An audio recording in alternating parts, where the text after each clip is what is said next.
하나님의 크고 놀라우신 은혜와 사랑과 축복이 이 시간 여러분 모두와 영상으로 예배드리는 모든 가정에 충만하게 임하기를 주님의 이름으로 축원합니다. 우리 같이 이 시간 참여 여러분들 같이 옆에 분들 축복하시고 또 영상으로 예배드리는 분들은 가정을 축복하시기 바랍니다. 하나님이 당신을 사랑하십니다. 힘내시기 바랍니다.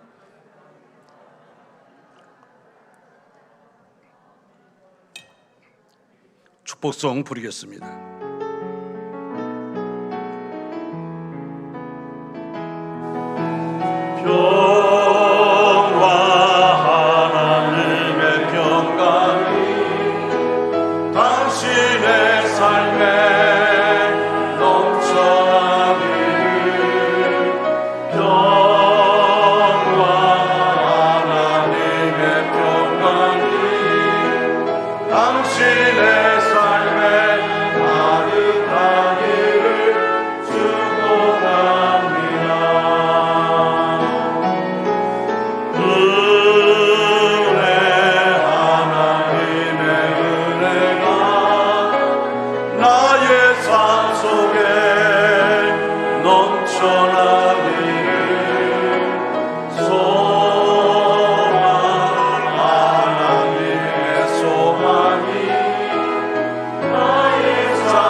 오늘 우리 샬롬 찬양단 찬양이 은혜로운 찬양이었습니다.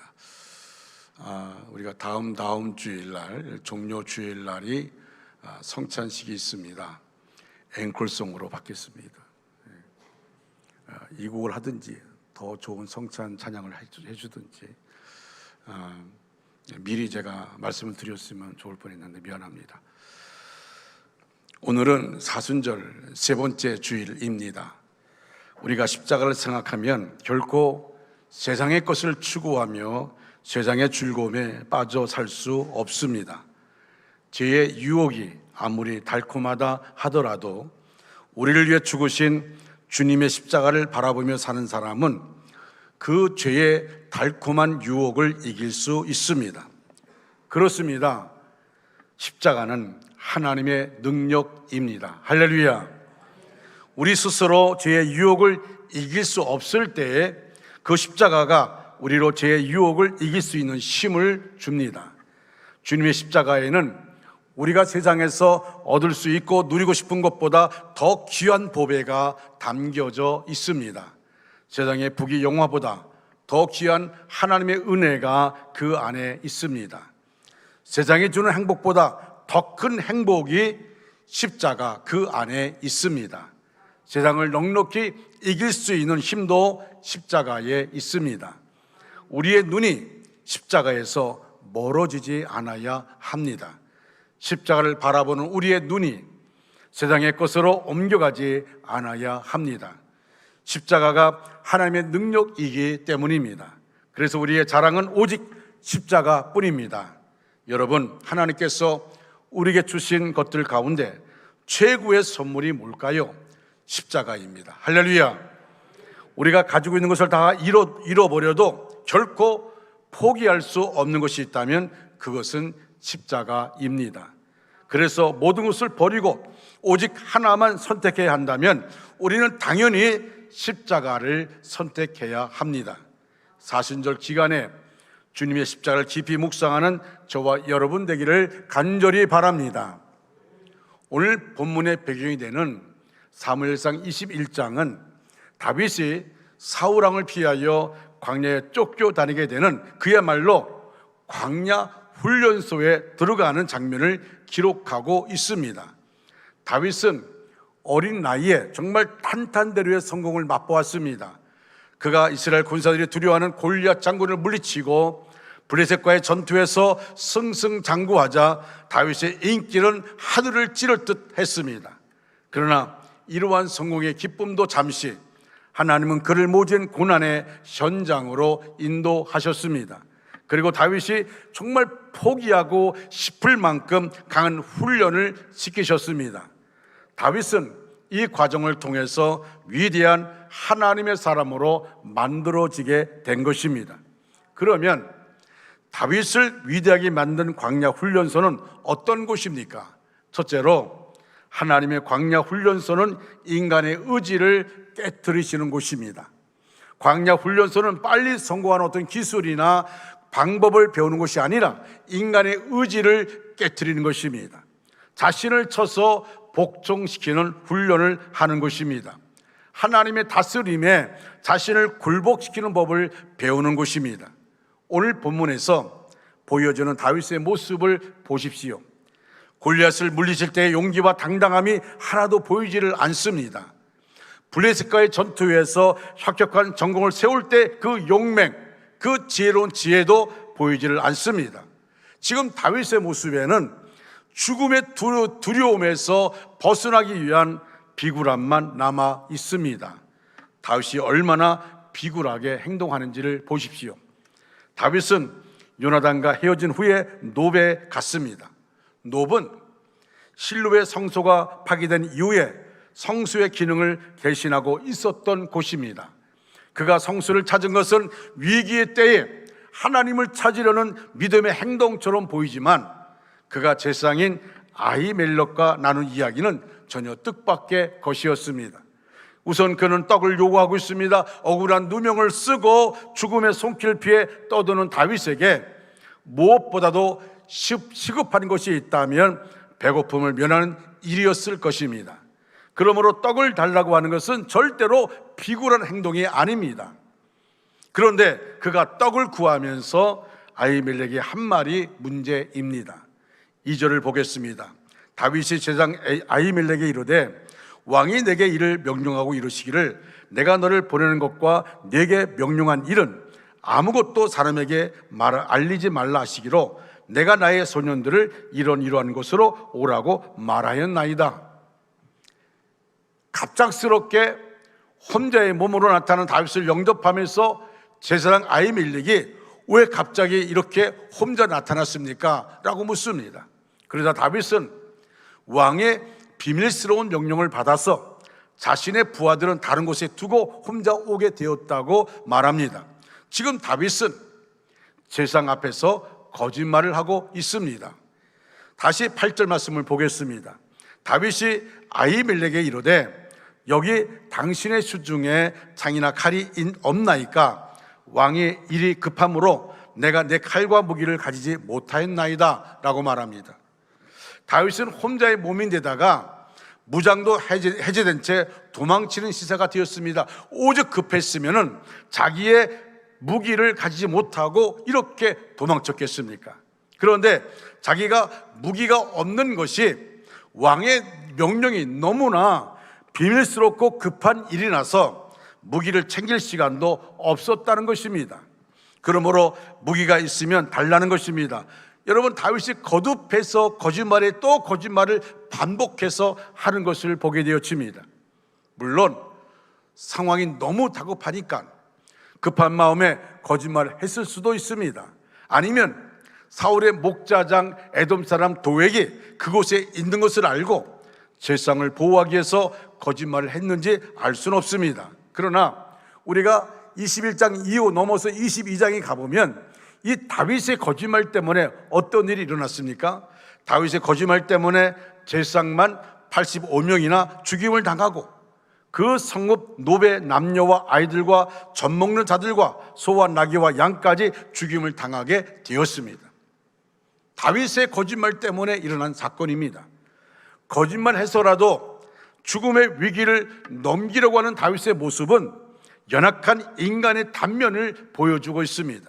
다윗도 연약한 한 작은 인간에 불과하다는 것입니다. 오늘 본문 12절과 13절 말씀을 제가 읽어드리겠습니다. 다윗이 이 말을 그의 마음에 두고 가드왕 아기스를 심히 두려워하여 그들 앞에서 그의 행동을 변하여 미친 채하고 대문짝에 그적거리며 침을 수염에 흘리매 라고 말씀하고 있습니다. 다윗이 놉을 떠나 블레셋의 5대 도시 중에 하나인 가드로 갑니다. 당시 블레셋과 이스라엘은 가장 치열한 전쟁을 치룰 때였습니다. 더군다나 가드는 다윗이 골리앗을 쓰러뜨렸던 곳입니다. 그런데 다윗은 살아남기 위해서 원수의 나라인 가디의 왕을 찾아간 것입니다. 일종의 정치 망명을 한 것입니다. 왜? 자기의 목숨을 부지하기 위해서. 그런데 문제가 생겼습니다. 다윗을 알아보는 사람이 있었던 것입니다. 자신을 알아본 아기스 왕의 신하들의 심상치 않은 움직임을 직감한 다윗은 아기스 왕 앞에서 정말 이상한 행동을 하기 시작합니다. 침을 질질 흘리며 대문짝에 몸을 비비면서 미친 채 하는 것입니다. 결국 아기스 왕은 별 미친놈은 다 보겠다고 왜 이 미친놈을 데리고 왔느냐고 하면서 쫓아냅니다. 얼마나 비굴합니까? 골리앗 장군 앞에서 내가 만군의 여호와 이름으로 내 앞에 선노라 당당하게 외쳤던 다윗 아닙니까? 지금은 정말 비굴한 모습을 보입니다. 아히멜렉 앞에서 거짓말에 또 거짓말합니다. 그리고 아기스 왕 앞에서는 정말 미친 척하고 있습니다. 여기서 우리는 인간 다윗의 적나라한 모습을 보게 됩니다. 우리는 그동안 다윗의 영웅적인 모습만 보아왔습니다. 영광스러운 신앙의 모습만 보아왔습니다. 죽음도 두려워하지 않는 용맹만 보아왔습니다. 많은 사람들의 칭찬하는 소리에 파묻혀 있던 다윗의 모습을 보았습니다. 그러한 가운데 다윗도 자기 자신도 모르게 마치 사울왕이 처음엔 겸손하게 하나님 말씀을 순종할 때 그가 백전백승할 수가 있었습니다. 그러다가 나가는 전쟁마다 승리하니까 내가 잘하나 보다 라고 자기 교만에 빠진 것과 똑같이 지금 다윗도 마찬가지입니다. 다윗도 무엇이든지 다 할 수 있을 것 같은 그런 착각에 빠지게 되었습니다. 바로 그 순간 하나님은 다윗을 광야로 보내셨습니다. 아무도 없는 외로운 광야에서 하나님 앞에 선 자신의 모습을 적나라하게 볼 수 있는 시간을 가지게 되었습니다.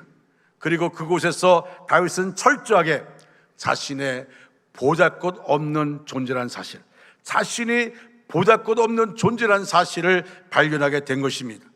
바로 이러한 시간들이 다윗을 위대하게 만든 것입니다. 사랑하는 여러분, 하나님은 때때로 인간의 의지를 꺾으시기 위해서 고난이라는 과정을 통과하게 하십니다. 무엇이든지 생각하는 대로 할 수 있고 의지대로 해나갈 수 있다고 하는 자신감이 지나쳐서 하나님 없이도 살 수 있을 것 같은 그런 교만에 빠지지 않게 하기 위해서 하나님은 인간의 의지를 꺾으셨습니다. 우리의 것을 겸손히 내려놓고 하나님의 능력만을 바라보게 하시려고 하나님은 고난의 채찍을 사용할 수도 있습니다. 그러한 과정을 통해 철저하게 낮아져 본 사람만이 하나님의 거룩한 일에 쓰임이 될 수 있는 것입니다. 저는 이 말씀을 준비하면서 제 목회의 삶을 돌아보면 철저히 하나님 나를 꺾으시고 나의 자존심을 꺾어놓고 그리고 하나님의 거룩한 일을 하게 하시는 것을 보게 되어집니다. 그 순간마다 나라는 존재는 아무것도 아니라는 사실을 알게 되어집니다. 결국 하나님이 하시는 것을 보게 되어집니다. 두 번째로 하나님의 광야 훈련소는 하나님을 의지하는 법을 배우는 곳입니다. 하나님의 광야 훈련소에 입학한 다윗은 자신의 모든 의지가 꺾이는 아픔과 함께 자신의 힘으로 아무것도 할 수 없는 보잘것없는 존재라는 사실을 철저하게 깨달았습니다. 그리고 그와 동시에 더욱 다윗은 하나님을 의지하는 법을 배우게 되었습니다. 그전까지는 자신을 비롯해서 의지하는 것들이 많았습니다. 그러나 하나님께서는 다윗이 의지하던 것들을 다 제거하시고 혼자 남게 하셨습니다. 다윗이 입학한 광야 훈련소는 외로운 곳이었습니다. 군대 장관이라는 영예스러운 지위도, 아내 미갈과의 달콤한 사랑도, 그의 친구 요나단의 우정도, 그를 키워주고 믿어줬던 사무엘 선지자도, 그리고 그가 쌓아왔던 자신감도 다 상실한 채로 홀로 서야 합니다. 지금 다윗의 주변에 아무도 없습니다. 기댈 곳도 의지할 곳도 없는 그곳에서 다윗은 하늘을 바라보게 되었습니다. 바로 그때 다윗은 그의 곁에 함께 서 있는 하나님을 만났습니다. 그가 이제껏 의지하고 기댔던 것들과 비교할 수 없는 정말 견고한 기둥 하나님을 만나게 된 것입니다. 시편 34편과 56편을 보면 그때의 심정이 어땠는가를 알 수가 있습니다.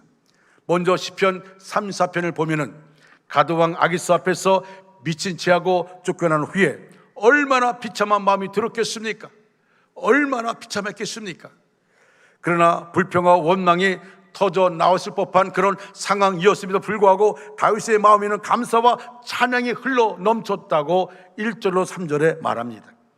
그리고 이 사건은 그가 하나님께 피한 것이요 하나님의 선하심을 맛보아 알게 된 은혜의 체험이었다고 8절에 말씀하고 있습니다.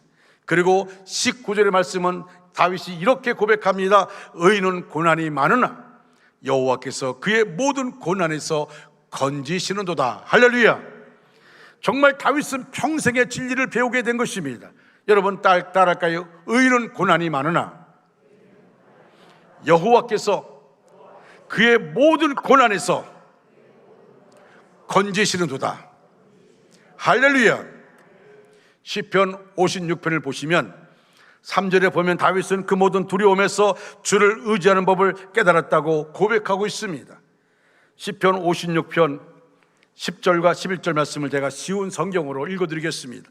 내가 하나님 안에서 하나님 말씀을 찬양합니다. 내가 여호와 안에서 여호와의 말씀을 찬양합니다.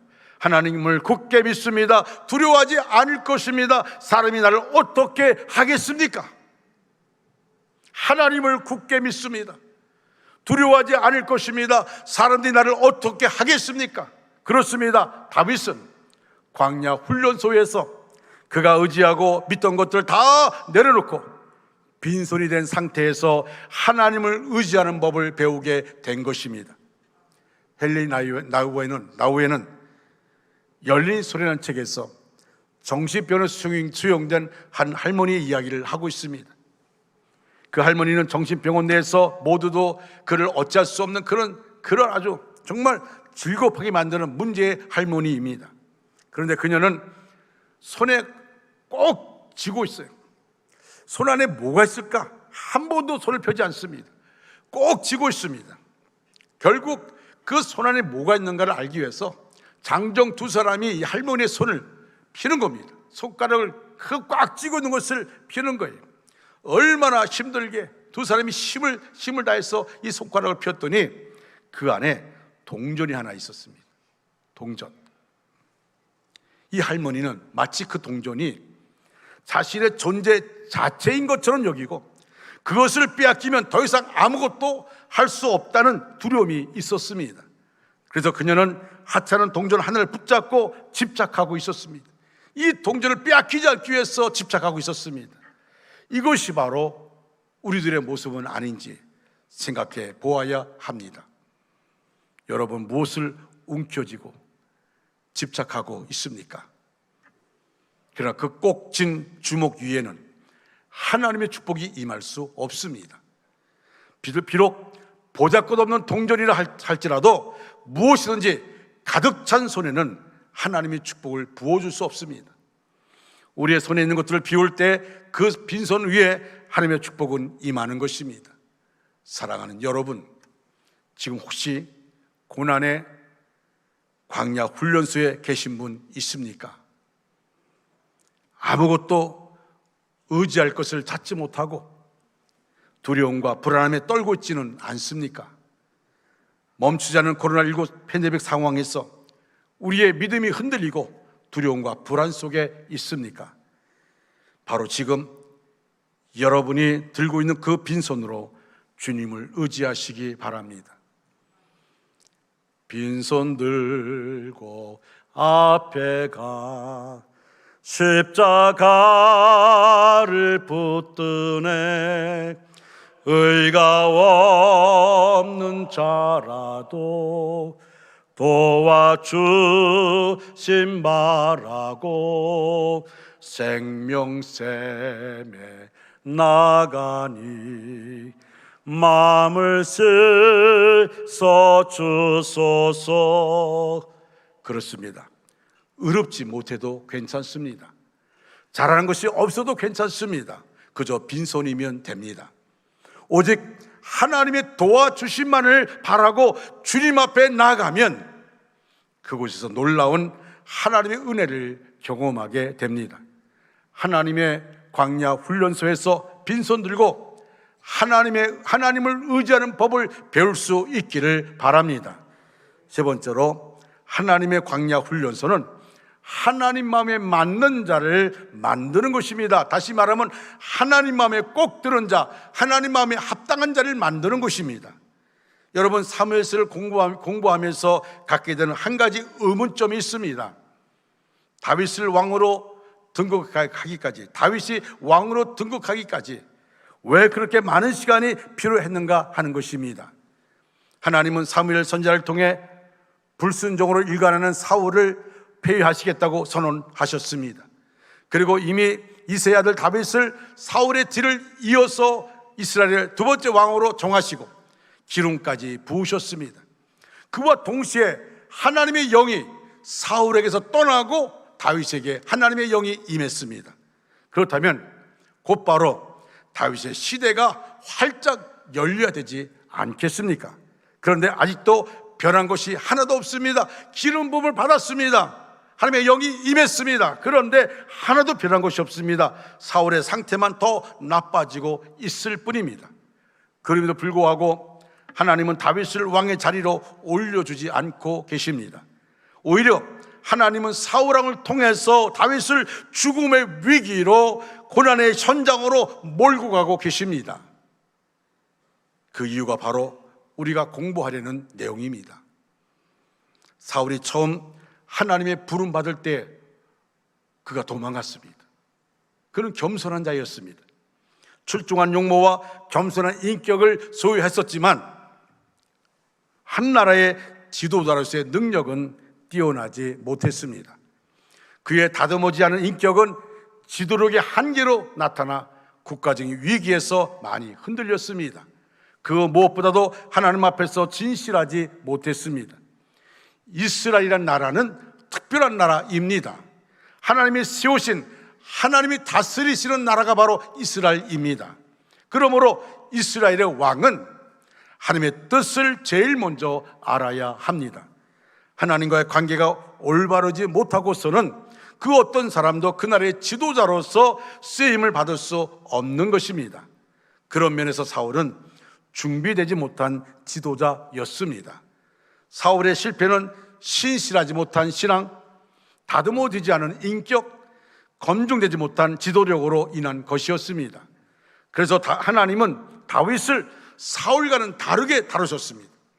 사울을 왕 세우고 준비되지 않은 왕을 세워놓고 그를 통하여 백성들이 고통받으니까, 그래서 다윗만은 그렇게 세우지 않겠다는 것입니다. 이스라엘 백성들이 사울 왕으로 인하여 고통당하는 것을 일시적으로 내버려 두시고 다윗을 훈련시키기 위해서 많은 시간을 할애하신 것입니다. 이러한 인고의 긴 세월은 하나님의 마음에 맞는 자가 될 때를 기다리는 시간입니다. 하나님의 역사에서 위대하게 쓰임받은 사람들, 한결같이 오랫동안 준비하는 과정을 거쳤습니다. 모세는 80년이라는 긴 세월을 기다린 후에 이스라엘을 인도하는 지도자로 우뚝 세워지게 되었습니다.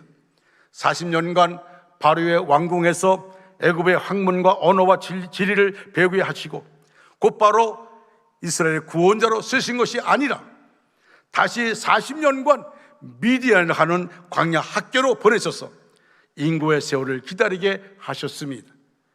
여러분, 모세가 얼마나 성격이 급합니까? 참지 못합니다. 그런 모세입니다.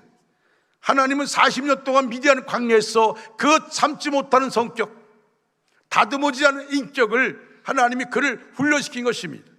이스라엘 백성들이 그들의 간역자로 인하여 부르짖는 소리가 극에 달해 있는데도 하나님은 급하게 서둘지를 않았습니다.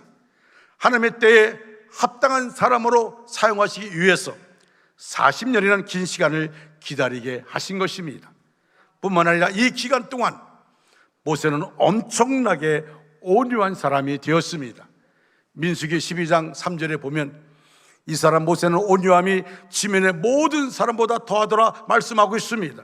여러분, 40년 동안 목이 고든 이스라엘 백성들, 가는 곳마다 원망 불평하는 이스라엘 백성들, 여러분, 그들을 품에 안고 그들을 끌고 가는 모세가 온유함이 있었기 때문에, 40년 동안 훈련된 그 모습이 있었기 때문에 그들 원망 불평하는 그들을 끌고 그리고 가나안 앞까지 갈 수가 있었다는 것입니다. 그것은 하나님의 광야 훈련소에서 모세가 배운 것입니다. 요셉을 생각해 보십시오. 하나님의 꿈에 강렬하게 붙잡힌 그가 어떻게 행동을 합니까? 꿈이 너무 확실하니까 이 요셉이 그 꿈을 참지 못하고 그 형들에게 말합니다. 부모에게 말합니다. 어떻게 보면은 마치 야생마가 왔습니다. 그냥 안하무인격입니다. 그러한 요셉을 하나님은 광야 훈련소에 입학시키셨습니다. 그래서 요셉은 어린 시절부터 남들이 겪지 않는 많은 시련을 경험해야 했습니다. 미움을 받고 누명을 썼으며 종이 되고 죄수가 되었습니다. 그러나 그가 광야에서 보낸 13년간의 시간은 한 나라를 다스릴 만한 지혜와 인격과 믿음을 배우는 시간이 될 수 있었던 것입니다. 다윗이 왕이 된 후에 결코 교만하지 않았던 이유는 바로 여기에 있습니다. 하나님의 광야 훈련소에서 자신의 의지가 아니라 하나님의 뜻을 따라서 순종하는 법을 배웠고 하나님의 마음에 맞는 자로 거듭나게 되었습니다. 이렇게 하나님의 광야 훈련소는 하나님의 때에 합당하게 쓰임을 받기 위한 기다림의 기간들입니다.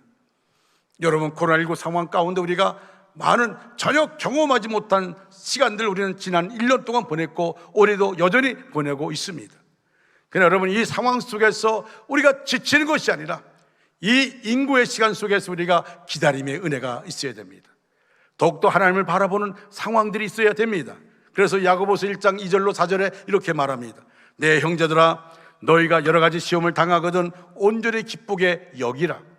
이는 너희의 믿음의 시련이 인내를 만들어내는 줄 너희가 알미라. 인내를 온전히 이루라. 이는 너희로 온전하고 구비하여 조금도 부족함이 없게 하려 함이라고 말씀하고 있습니다. 사랑하는 여러분, 고통은 어둡고 힘든 것이지만 하나님의 때를 기다릴 줄 아는 자에게 그 날들은 결코 어두운 그늘로 남지 않습니다. 하나님께 쓰임받았던 위대한 사람들은 결코 평탄하기만 인생을 살지 않았습니다. 때로는 어두운 터널을 통과해야 했고 때로는 혹독한 시련의 광야길을 걸어가야 했지만 그런 경험들은 그들에게 어둠으로 남지 않습니다. 오히려 그런 시간들을 통해 깊어지고 강해졌습니다. 그런 시간을 통해 영적인 내공이 쌓였습니다. 그런 시간을 통해서 어떤 어려움이 다가와도 능히 극복할 수 있는 힘을 얻게 되었습니다.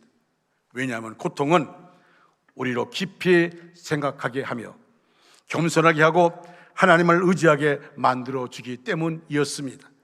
지금 고난의 시간을 지내고 있는 분이 있다면 깊이 생각하는 광야의 시간을 가져보시기 바랍니다.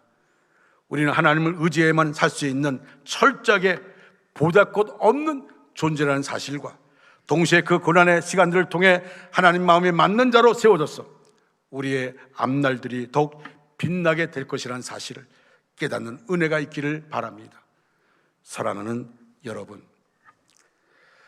사순절 기간을 지내는 지금 우리는 어떤 인생을 살겠습니까? 저는 지난 한 주간 동안 몸이 많이 안 좋았어요. 그래서 새벽기도 나오지 못할 정도로, 그리고 심야기도는 힘들게 나와서 예배를 인도했습니다. 그러나 지난 한 주간 동안 내 삶 가운데 내 머릿속에서 계속 머물고 있는 찬양이 있습니다. 그것은 나의 남은 생애는 이라는 것입니다. 나의 남은 생애는 복음에 편지되어 살리라. 나의 남은 생애는 성김에 향유되어 살리라. 나의 남은 생애는 주님의 기쁨 되어 살리라. 나의 남은 생애는 사랑의 샘물 되어 살리라. 1년을 살지 한 달을 살지 모를 나의 남은 생애, 주님이 주신 사랑, 주님이 주신 은혜 빛을 갚으며 살리라. 나의 남은 생애는 복 있는 사람으로 살리라. 나의 남은 생애는 순백의 영혼으로 살리라. 나의 남은 생애는 맡은 일을 충성하며 살리라. 나의 남은 생애는 행복한 전도자로 살리라. 1년을 살지 한 달을 살지 모를 나의 남은 생애, 범사에 감사하며 힘없이 기도하며 주님 뜻대로 살리라. 나의 남은 생에는 정직한 예배자로 살리라. 나의 남은 생에는 하늘에 속한 자로 살리라. 우리 다 같이 일어나서서 고백의 결단을 하겠습니다.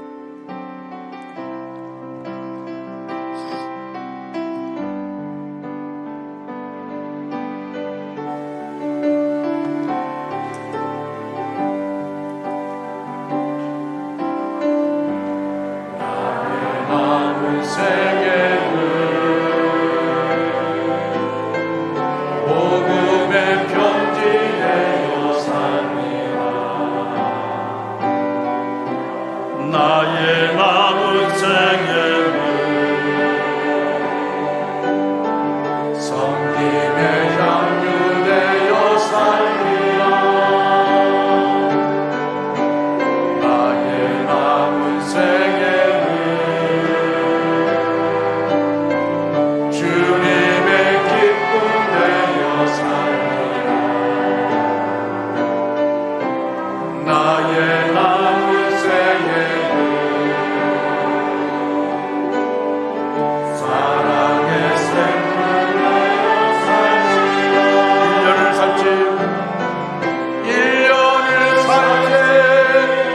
한 달 살지 모를 나의 남은 생에 주님이 주신 사랑, 주님이 주신 은혜, 빛을 가며 살리라. 나의 남은 생에는 은혜의 통로 되어 살리라. 나의 남은 생에는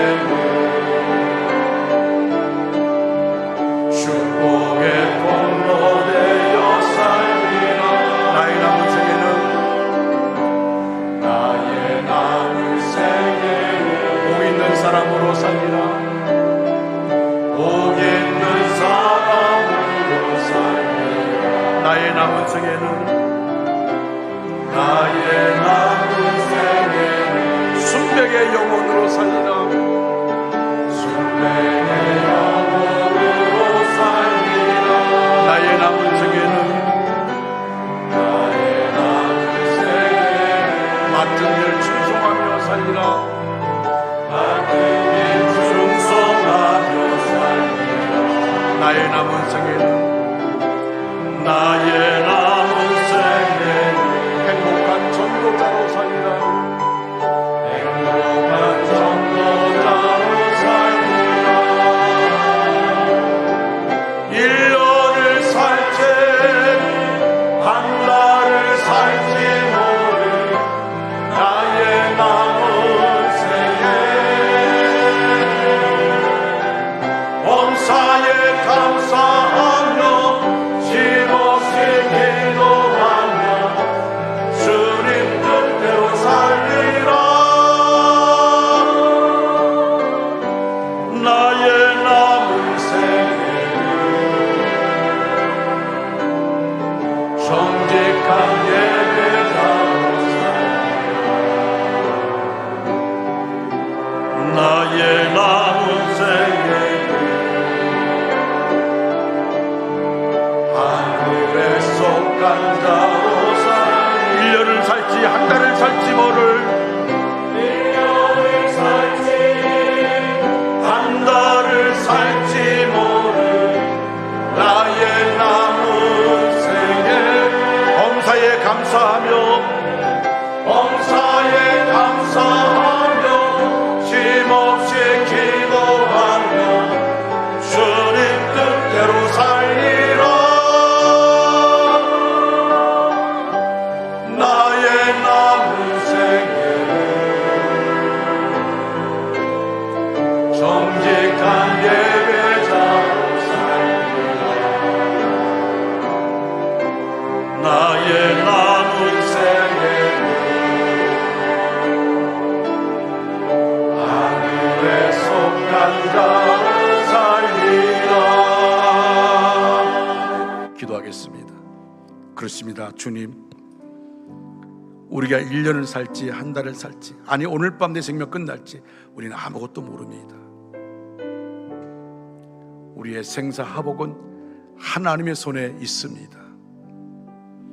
더 큰 믿음을 가지고 하나님 소리에 귀를 기울이고 하나님 말씀에 우리가 주목할 수 있도록 인도하여 주시옵소서. 하나님, 진정한 예배자가 되길 원합니다. 하늘에 속한 자로 우리의 남은 인생 살기를 원합니다. 우리를 붙잡아 주시옵소서. 하나님, 세상에 수많은 소리가 들린다 할지라도 오직 하나님 말씀에 귀를 기울이고 오직 주파수를 하나님께 두고 하나님이 어떤 말씀을 주시든지 그 말씀 붙잡을 수 있는 우리 모두가 되게 하여 주옵소서.